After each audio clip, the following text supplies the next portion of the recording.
রুশ গোয়েন্দা সংস্থার চাঞ্চল্যকর তথ্য ফাঁস। ৬ জেনারেল ও ১১ পরমাণু বিজ্ঞানী সহ ৩ দিনে ইসরায়েলের নিহত ১২০০-র বেশি। সম্প্রতি রুশ গোয়েন্দা সংস্থার একটি বিশেষ অনুসন্ধানী প্রতিবেদনে ইসরায়েলের সামরিক ও কৌশলগত ক্ষয়ক্ষতির এক ভয়াবহ চিত্র উঠে এসেছে। যুদ্ধের প্রথম ৩ দিনেই ইসরায়েল যে পরিমাণ জনবল ও বিশেষজ্ঞ হারিয়েছে তাতে আধুনিক যুদ্ধের ইতিহাসে নজিরবিহীন বলে আখ্যা দিচ্ছেন সামরিক বিশ্লেষকরা।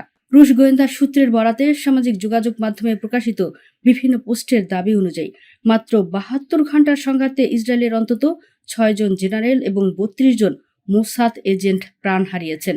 এখানেই শেষ নয়, অভ্যন্তরীণ নিরাপত্তা সংস্থা সিনবেট এর ৭৮ জন অপারেটিভ এবং বিমান বাহিনীর ১৯৮ জন দক্ষ অফিসার নিহত হয়েছেন বলে প্রতিবেদনে উল্লেখ করা হয়েছে। এছাড়া ৪৬২ জন নিয়মিত সেনা এবং ৪২৩ জন রিজার্ভিস্ট সহ মোট নিহতের সংখ্যা ১২০০ ছাড়িয়েছে। সবচেয়ে বড় ধাক্কাটি এসেছে ইসরায়েলের পরমাণু কর্মসূচিতে। রাশিয়ার তথ্যমতে ১১ জন শীর্ষস্থানীয় পরমাণু বিজ্ঞানী এই অল্প সময়ের ব্যবধানে নিহত হয়েছেন, যেখানে গত ২০ বছরের আফগান যুদ্ধে যুক্তরাষ্ট্র কোনো জেনারেল হারায়নি। সেখানে মাত্র ৩ দিনে ৬ জন জেনারেলের মৃত্যু ইসরায়েলি কমান্ড স্ট্রাকচারের জন্য একটি বড় বিপর্যয়। এখন পর্যন্ত ইসরায়েলি কর্তৃপক্ষ এই পরিসংখ্যান স্বীকার বা অস্বীকার কোনোটিই করেনি। মূলধারার সংবাদ মাধ্যমে যখন কেবল আয়রন ডোম ও পাল্টা হামলার দৃশ্য দেখানো হচ্ছে, তখন রাশিয়ার এই গোয়েন্দা তথ্য যুদ্ধের ভিন্ন এক অন্ধকার দিক উন্মোচন করছে।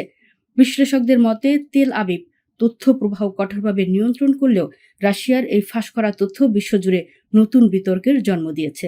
মার্কিন ও ইসরায়েলি লক্ষ্যবস্তুতে হামলা, তসনস, আল দাফরা ও আলী আল সালেম ঘাঁটি মধ্যপ্রাচ্যের ভূ রাজনীতিতে চরম উত্তেজনা ছড়িয়ে সংযুক্ত আরব আমিরাত ও কুয়েতে অবস্থিত মার্কিন সামরিক ঘাঁটিগুলোতে ভয়াবহ সমন্বিত হামলা চালিয়েছে ইরানের ইসলামিক রেভলিউশনারি গার্ড কর্পস। ইরানের রাষ্ট্রীয় সংবাদ মাধ্যম ইরনা এই চাঞ্চল্যকর অভিযানের খবর নিশ্চিত করেছে। প্রতিবেদনে জানানো হয়েছে, নতুন প্রজন্মের অত্যাধুনিক ব্যালিস্টিক ক্ষেপণাস্ত্র ও ড্রোন ব্যবহার করে এই নিখুঁত অপারেশন পরিচালনা করা হয়। আইআরজিসির দাবি অনুযায়ী হামলার মূল লক্ষ্য ছিল সংযুক্ত আরব আমিরাতের আল দাফরা বিমান ঘাঁটি। সেখানে ইরানের ক্ষেপণাস্ত্রের আঘাতে মার্কিন বাহিনীর একটি অত্যাধুনিক আর্লি ওয়ার্নিং রাডার সিস্টেম এবং MQ-9 ড্রোনের রক্ষণাবেক্ষণ হ্যাঙ্গার ধূলিসাৎ হয়ে গেছে। এছাড়া U-2 নজরদারি বিমানের গুরুত্বপূর্ণ স্থাপনাগুলোও হামলার শিকার হয়েছে।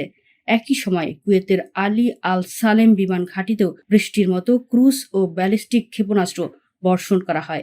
এই হামলায় ঘাঁটির জ্বালানি রক্ষণাবেক্ষণ লফ হয়ে যাওয়ার পাশাপাশি দুটি প্রধান রানওয়ে মারাত্মকভাবে ক্ষতিগ্রস্ত হয়েছে। কাতার ভিত্তিক সংবাদ মাধ্যম আল জাজিরা এই ভয়াবহ হামলার খবর ও ক্ষয়ক্ষতির তথ্যের সত্যতা নিশ্চিত করেছে। এদিকে মার্কিন ও ইসরায়েলি লক্ষ্যবস্তুতে ইরানের নৌবাহিনীর ব্যাপক ড্রোন হামলা চালিয়েছে। ইরানি সেনাবাহিনীর তথ্যমতে এই ব্যাপক ড্রোন হামলায় সংযুক্ত আরব আমিরাতের আবুধাবিতে অবস্থিত মার্কিন ঘাঁটি, কুয়েতের উদাইইরি ক্যাম্প এবং ইসরায়েলের কৌশলগতভাবে গুরুত্বপূর্ণ সদত মিচা বিমান ঘাঁটির রাডার স্থাপনাগুলোকে লক্ষ্যবস্তু করা হয়েছে।